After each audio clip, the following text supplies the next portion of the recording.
بسم الله الرحمن الرحيم، والصلاة والسلام على أشرف المرسلين سيدنا محمد صلى الله عليه وسلم. يا مساء الفل والياسمين على أغلى متابعين في الدنيا، منورين مطبخ بابا عبده وفي أكلة هنية. والنهاردة يوم مش عادي، لأننا هنكسر القعدة وهنقول وداعا للدخان وداعا لزيت القلي اللي سعره بقى نار. وهنعمل مع بعض صينية السمك البلطي بالخضار اللي ريحته هتجيب آخر الشارع، وطعمها هيخليكم تنسوا أي طريقة تانية. والسر كله بيبدأ من اختيار السمكاية البلدي اللي عينيها بتلمع وخياشيمها وردي وزي الفل. وعشان السمك يطلع معاكي زي الزبدة لازم نغسله بخلطة بابا عبده السحرية، شوية دقيق وليمون ورشة جنزبيل عشان الزفارة تختفي تماما. ونيجي بقى للبطل بتاعنا، وهي التتبيلة الرهيبة اللي عبارة عن توم كتير مفروم مع الفلفل حامي وبارد وشوية كزبرة ناشفة وكمون وكركم عشان اللون الذهبي. وما ننساش الخل والليمون اللي بيفتح نفس السمك على التتبيلة. وبنمسك السمكاية ونعمل فيها فتحات بالسكينة عشان اللحم يتشرب والطعم لحد العظم، ونسيبها ترتاح شوية. ونروح نجهز فرشة الخضار، ودي التتبيلة بتاعتنا اللي هي عبارة عن فلفل وطماطم وتوم وبابريكا وكركم وفلفل وكمون وكزبرة وملح. بنحطهم في الكبة ونفرمهم فرمة كويسة.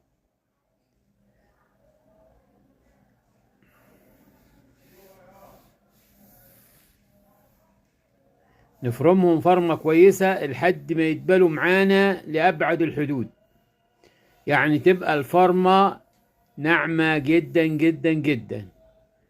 بعد ما فرمناها كده بنحط الطماطم عشان يساعد الفرم بتاعنا.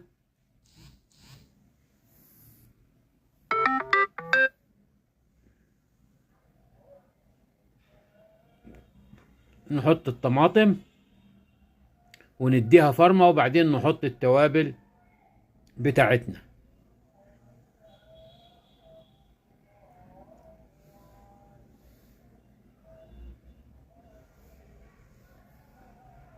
بعدين نحط التوابل بتاعتنا ونديها فرمة.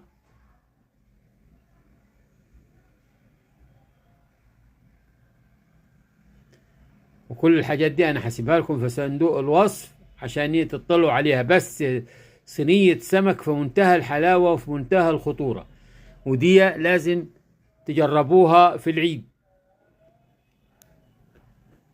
لأن العيد طبعا ده عيد بناكل فيه السمك والرنجة والحاجات دي.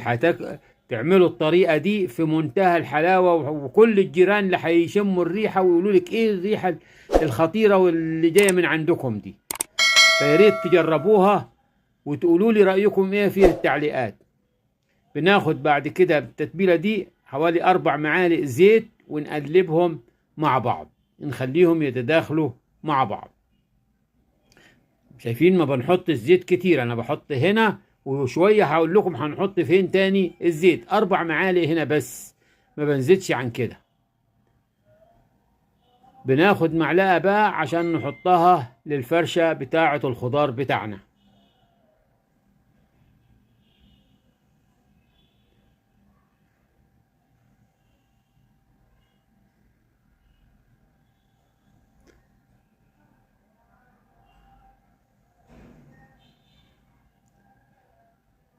نجيب بقى السمك بتاعنا ونبتدي نحشيه. اولا نفتح فيه فتحات كده من فوق عشان التتبيلة توصل للعظم كمان، واللحم كله يبقى ايه في منتهى الحلاوة. نفتح ال3 سمكات، وال3 سمكات دول 2 كيلو، يعني سمك كبير. تجيب اللحم اللي ظهرها مليان لحم، ما تجيبيش اللي السمكة اللي هي ايه ناشفة كده، عشان ايه تاكلي لحم وتحسي انك بتاكلي سمك.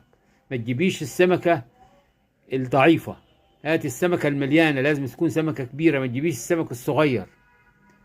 ناخد بعد كده السمك ونبتدي نتبله بالتتبيلة اللي احنا عملناها. ندخل في الفتحات دي وندهن الظهر ونعمل الناحية التانية برضو نفس العملية وندخل في الفتحات، وبعدين نعمل البطنية.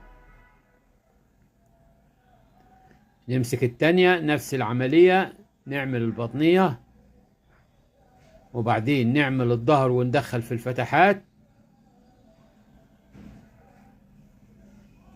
نكمل ونروح نجهز فرشة الخضار اللي هي عبارة عن بطاطس متقطع رفيع جدا جدا، وجزر وفلفل، وهنقطعه بالقطاعة بتاعة اللي بنقطع بيها الجزر عشان شكلها يبقى جميل وحلو كده، وبصل وطماطم، وكله ده نقلبه بشوية من التتبيلة السحرية اللي عشان الخضار يكون طعمه أحلى، اللي هي خليناها اللي هي المعلقتين بنحطهم من التتبيلة دي، بنحطهم في فرشة الخضار.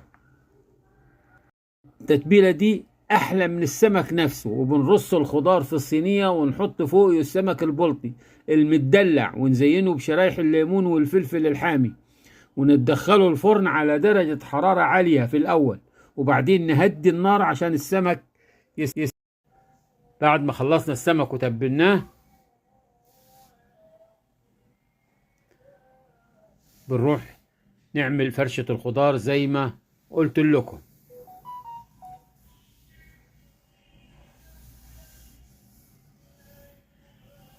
ريحته لسه ما استواش بالتتبيلة اللي عملناها، ريحة مفيش بعد كده.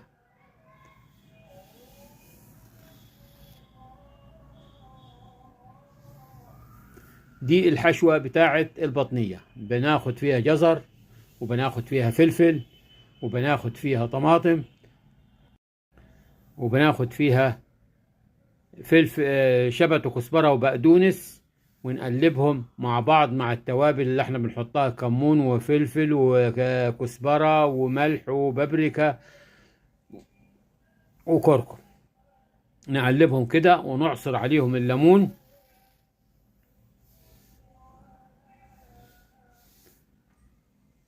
عشان الليمون الملك في اي انواع سمك. بنعصر الليمون كده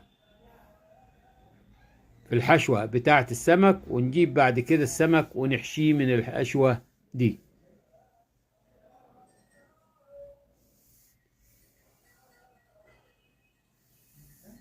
نجيب السمك ونحشيه بالحشوة اللي احنا عملناها دي، نحشي البطنية بتاعته نملاها. دي بتبقى احلى من الصينية نفسها ومن البطاطس اللي احنا عملناها، بتاخد من ريحة السمك والتتبيلة بتاعته، فبتودي لك السمك في مكان تاني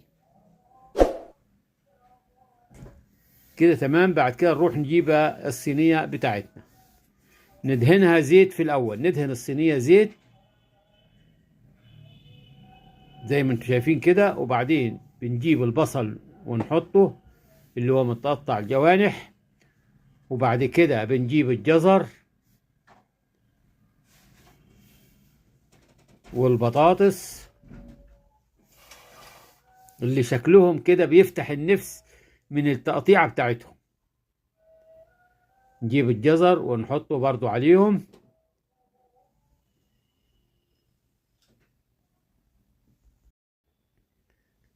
بعد ما رصينا الجزر والبطاطس والطماطم من فوق، بناخد اهو الجزر. شايفين الشكل مغري، الشكل مغري، يعني الواحد عايز ياكله من غير ما يستوي. الله الله الله، صلوا على حبيب قلبك يطيب. بخيل اللي ما يصليش على النبي.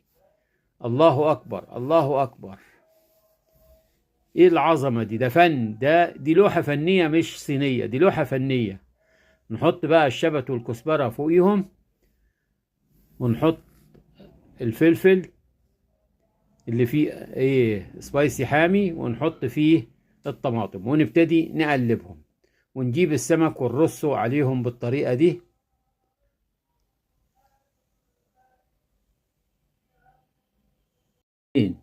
ندخله على فرن على درجة حرارة عالية في الأول، وبعدين نهدي النار عشان السمك يستوي براحته، وينزل عصارته على الخضار، وتشموا بقى أحلى ريحة في الكون. وفي نص الوقت ممكن ندهن وش السمك بفرشة زيت بسيط مع صلصة عشان ياخد اللون الأحمر المشوي الجميل، ومن غير ما نقلي ونبهدل الدنيا. وطبعا الأكلة دي ما تنفعش من غير طبق الرز صيادية مفلفل بلونه البني المكرمل، وشوية سلطة بلدي خضراء تفتح النفس، وطبق مخلل اللي أنا كنت عامله معاكم، وهنزل لكم اللينك بتاعته في صندوق الوصف. وأنا بقول لكم يا جماعة إن الطريقة دي مش بس صحية وموفرة، ليه دي كمان بتبرز طعم السمك الحقيقي اللي بيضيع في القلي. وبحب أفكركم دايما إن النفس الحلو في الأكل هو سر البركة. وما تنسوش تدعموني باللايك المتين والاشتراك في القناة، وتفعلوا الجرس عشان يوصلكم كل جديد من أكلة هنية مع بابا عدو. وشاركوني في التعليقات وقولوا لي بتحبوا صينية السمك بالبطاطس ولا بالخضار المشكل، وأنا هرد عليكم. وبشكركم على محبتكم ودعمكم المستمر. ويلا بينا نشوف الصينية.